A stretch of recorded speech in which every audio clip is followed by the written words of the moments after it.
Hi, everyone. It is good to see you on Friday. Welcome to KREM 2 News at noon. I'm Laura Papetti, and because we're heading into the weekend, we all want to talk about the weather so we can see what we can do for the next couple of days. Thomas, we made it to Friday. It's been a long week, and it's been sort of a gray, rainy week. What can we expect the next couple of days? Yeah, the last couple of days, that fight between the clouds and the sun continued this morning, but now the clouds are finally giving us that knockout punch heading into the weekend. The rain is soon going to arrive. Maybe not exactly the best of, say, golfing weekends, even though some of the courses are opening back up. Not to worry, plenty of nicer days come next week and the weeks beyond, but this weekend is all about that rainfall, decent bit breezy as well, as you're going to hear on my microphone. There is that rainfall that's now moving widespread through western Washington. So that's why I zoomed in over Seattle at first, because that's the wave of rain that's going to arrive here later on today. And yes, even the snow is beginning over the Cascades as well. In fact, it's the snow in the mountains that's going to be the biggest impact here regionally through the weekend. There are winter storm warnings for the Cascades and a winter storm watch for Lookout Pass and 4th of July Pass. I think anything above 2,500 feet of elevation is going to be getting accumulating snowfall over the next 3 days, with most of it falling tonight and tomorrow morning. But for our lower elevations, like here at our studios and most of downtown Spokane, expecting rain this evening at around 6 o'clock, maybe give or take a couple hours. We'll start to see these showers move into the area. The most rain falls tonight, but we track scattered showers through the whole weekend. So we'll give you that complete weekend roundup in just a couple minutes. Thank you. And this afternoon, we continue to track what is an unprecedented moment in history. President Donald Trump indicted yesterday, a Manhattan grand jury voting to indict Trump. This is the first time in the history of our nation that a former president has faced criminal charges. And right now the indictment is under seal, so a lot of questions we still don't have answered. However, we know the Manhattan District Attorney and grand jury probed allegations that business records may have been falsified to hide an alleged hush money payment to a former adult film star before the 2016 election. Trump repeatedly denied the allegation and has slammed the indictment as, quote, political prosecution. I think the unprecedented indictment of a former president of the United States on a campaign finance issue is an outrage. The White House has yet to comment on the indictment. Trump is expected to turn himself in next Tuesday, though the exact timing of that certainly could change, and we'll continue to follow it. And this indictment could have huge political and legal consequences for the former president, but could it prevent him from taking office again? Casey Decker with our exclusive Verify team has that answer. Former President Donald Trump has just been indicted on charges he illegally concealed hush money payments to adult film star Stormy Daniels, who claimed she had an affair with Trump. An indictment is not a conviction, and the trial is expected to be a long one. But what could it mean for Trump's run at taking back the White House in 2024? Let's verify.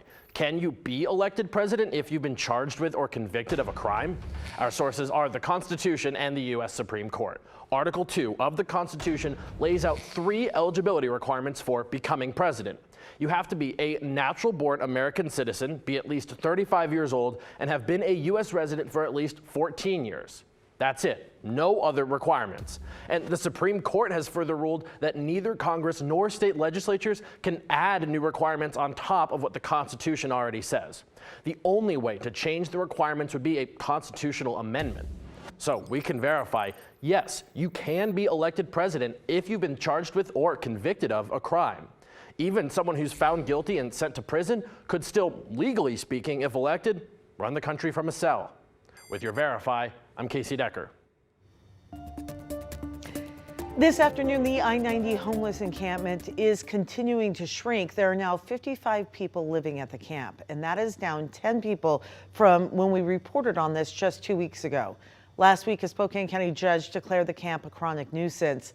The city of Spokane is currently seeking a warrant to clean up the camp. Julie Garcia of Jules Helping Hand says they are moving people into supportive and permanent housing almost each day. It's a lot easier to manage and maintain 55 people as compared to 680 people, but everybody seems to still be engaging with their peer support. They've been taking housing solutions that have come online. We're moving new people into the Catalyst and moving old people into permanent housing. The Washington State Department of Transportation says they moved in the fence again, so continuing to move that fence inward. They did so early this week. There is not yet a set in stone timeline of when the entire camp is expected to be cleared. Now we take you to a developing story. East Valley School District canceled all classes today. School leaders made the announcement late last night. In an email, the district said some social media threats were made against East Valley High School students. They said law enforcement is involved and the threats are under investigation. So all school-related activities are also canceled for today. Of course, this is a developing story. As law enforcement is now involved, we'll certainly keep you updated right here on KREM 2. Also this afternoon, new benefits to help veterans exposed to toxins. Last night, the VA hosted a veteran town hall in Spokane Valley to help veterans apply for some new health care benefits. The U.S. Department of Veterans Affairs says the PACT Act is perhaps the largest health care and benefit expansion in VA history.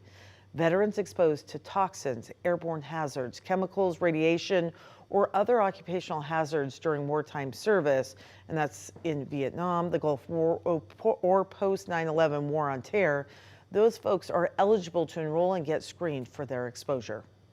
So veterans who are exposed to burn pits, toxic exposure, Agent Orange, they no longer have to prove that the condition they have is because of that exposure.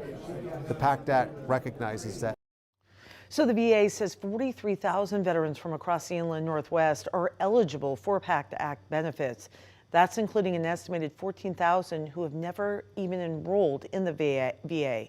While there is no deadline to apply, vets who submit a claim before August 10th could receive retroactive benefits going back to August 2022. Also, should note, there is no cost to apply. Veterans can call a benefits counselor. That number is 1-800-827-1000 or can visit va.gov/PACT. That's PACT. We do have a reason to smile this afternoon, and we want to say thank you. No Lie Brew House raised $4,500 last night to support local families in need of permanent housing. 100% of the proceeds are being directly donated to the Spokane Community Provider Fund. It's a group that helps support families stay in permanent housing.